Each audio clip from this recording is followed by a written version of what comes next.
Hello everybody and happy Tuesday. It's Daisy here with another story for our Storytime series today. And today I'm going to be reading The Jungle Book.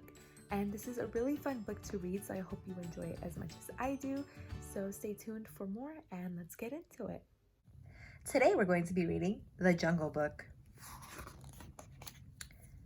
Father Wolf woke from his nap in the cave and watched Mother Wolf nuzzling their 4 cubs.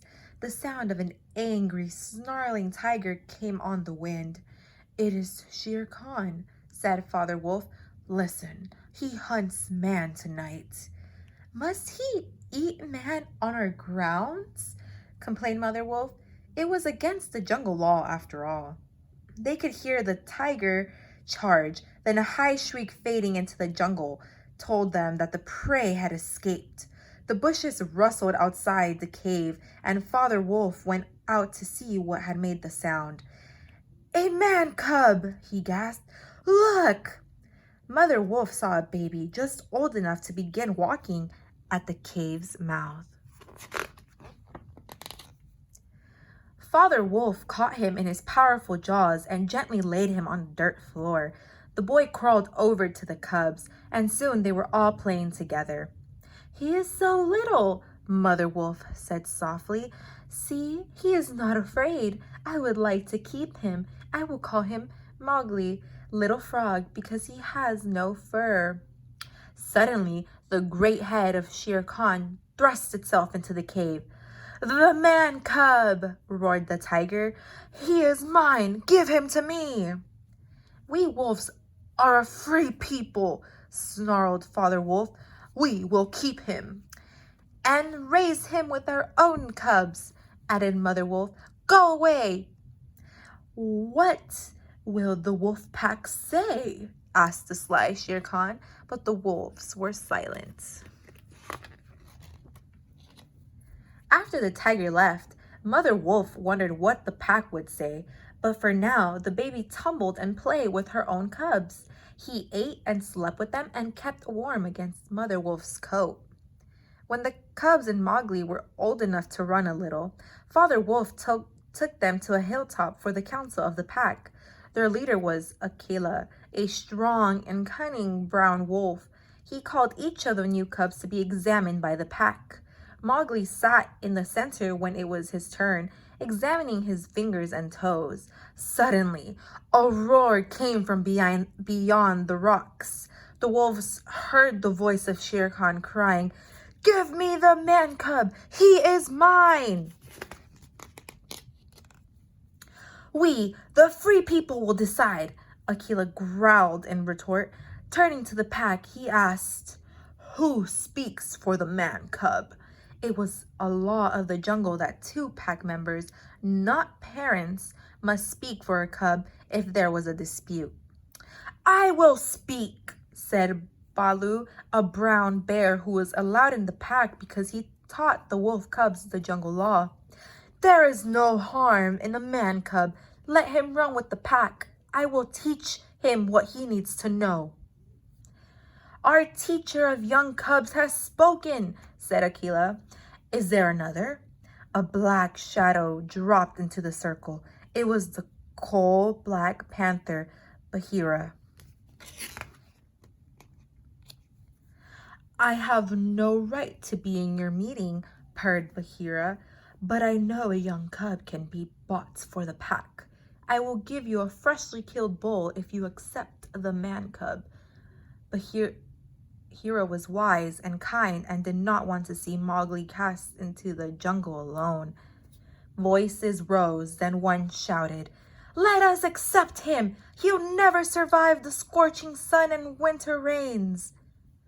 "Men and their cubs are wise," said Akela. "He may help us in time."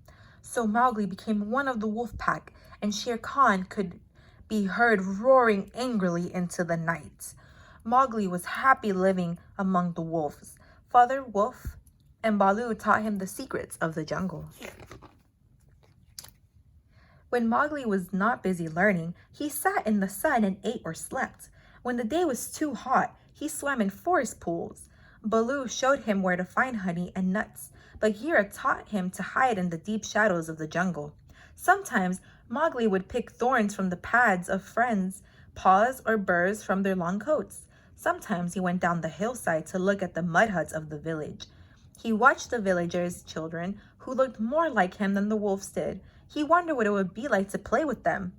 Mowgli grew and grew. He was strong and happy, but sometimes he was unsure whether he was a wolf or human.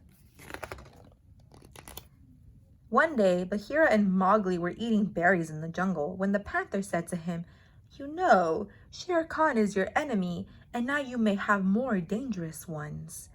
He told Mowgli how Akela had grown old and weak. This very day, he had missed the young buck in their hunt. Now the pack was ready to choose a strong leader in Akela's place. Shere Khan has taught some of the young wolves that the man cub does not belong in the pack, said Bagheera. I fear for you. Go down to the village and take some of the red flower. It will protect you. That night, Mowgli crept into the village and watched a small boy tending a pot of burning red coals beside his hut. When the boy fell asleep, Mowgli took the pot and ran back into the jungle. There, Mowgli fed twigs and dry bark into the pot as he had seen the boy do. He thrust a long branch into the red flower and watched one end burn. All that day, Mowgli sat in the cave tending his fire pot. When evening came, he was called to the council on the hilltop. The pack had gathered, but Akela was sitting off to the one side. "A new leader!" they cried one after the other. "Akela is too old, too weak." "The man cub!" roared Shere Khan from the rocks above. "Give him to me!" The wolves rushed at Mowgli, shrieking, "Yes, yes, let us deliver him up so that Shere Khan may devour him." But Mowgli was too quick for them. He grabbed the fire pot and swung the red flower in a wide circle. Some of the burning coals flew out and set tufts of grass ablaze, frightening the wolves. Then, to strike real fear in their hearts, Mowgli dipped the branch into the pot. The end burst into flames. He swung it at Shere Khan and the pack, and they all fled in terror into the night. Though he had saved himself and asserted his power, Mowgli knew that he had somehow crossed an invisible line between being an animal and being a human. "I must go to the village now," Mowgli told Mother and Father Wolf. "I no longer belong in the jungle. It is in the village where from now on I must make my home among my fellow humans." "We have loved you," they said. "Don't forget us." Mother Wolf nuzzled him one last time, tears coursing down her furry cheeks. Mowgli wept long and bitterly, as little boys do when they must be parted from those they love. But he was firm in his decision to find a human family to live with.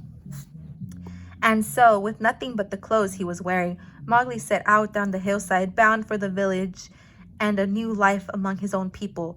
At the foot of the hill, he waved to Mother and Father Wolf. Though he never saw his wolf parents again and never spoke of his early years, Mowgli did not forget the jungle he came from and the animals he first loved. The end.